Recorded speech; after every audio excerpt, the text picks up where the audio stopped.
සමාන්තර සරල රේඛාශ්‍රිත තවත් කෝණ වර්ගයක් සමාන්තර සරල රේඛා දෙකක් ගහගන්නවා.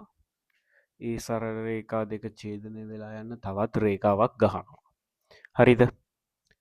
දැන් අපිට හැදෙනවා ලක්ෂ දෙකක්. ඒ ලක්ෂ දෙක වටා කෝණ තියෙනවා කෝණ 8ක් මේ A B C D E F G H කියලා. හරිද? සරල රේඛා දෙකක් සමාන්තර සරල රේඛා දෙකක් තවත් සරල රේඛාවකින් ඡේදනය වෙලා හැදෙනවා ලක්ෂ දෙකක්. ඒ ලක්ෂ දෙක වටා කෝණ තියෙනවා 8ක්. හරිද? ඔය කෝණවල හැදෙන ඉසෙඩ් අකුරේ හැඩයේ කෝණ මොනවද? ඉසෙඩ් අකුරේ හැඩය. ඉසෙඩ් එක මේ පැත්තට වෙන්නත් පුළුවන්. එහෙම නැත්නම් ඉසෙඩ් එක මේ පැත්තට වෙන්නත් පුළුවන්. බලන්න මෙතන හැදෙනවා ඉසෙඩ් එකක් මෙහෙම මේ. ඉසෙඩ් එකේ කෝණ තියෙන්නේ කොහොමද? එතකොට මෙතනයි මෙතනයි මෙතනයි මෙතනයි. එතකොට ඉසෙඩ් එකේ මෙන්න මෙතන එකක් තියෙනවා. මෙන්න මෙතන මෙතන තව එකක් තියෙනවා. හරිද? ඉසෙඩ් එකේ මෙතන එකයි මෙතන එකයි. එතකොට මෙයයි සමානයි. ඒ කියන්නේ D සමානයි F ට.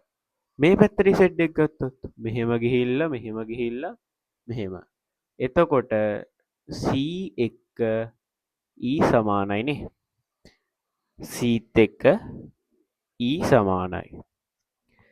ඊට පස්සේ තව එකක් තියෙනවා සමාන්තර සරල රේඛා දෙකක් තවත් සරල රේඛාවකින් ඡේදන වුණාම හැදෙන කෝණවල C අකුරේ හැඩේ කෝණ.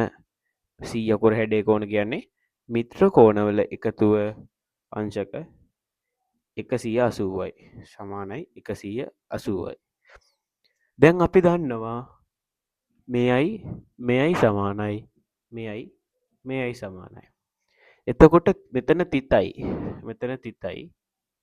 මෙතන කතරේ එක්ක වුණාම අංශක 180ක් හැදෙනවා. හරිද? ඒ වගේම මෙතන තිතයි මෙතන කතරේ එක්ක වුණාම අංශක 180ක් හැදෙනවා. දැන් බලන්න මෙයා තිතක් මෙයා කතරයක්. එතකොට C ධන F කියන්නේ අංශක 180යි. මේ C අකුරේ හැඩය. මෙතන D කතරයක් E තිතක් D ධන E කියන්නේත් අංශක 180යි.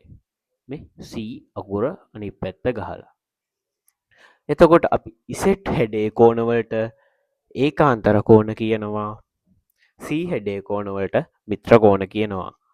ඉසෙට් ඒවා ඒකාන්තර C ඒවා C කෝණ මිත්‍ර කෝණ.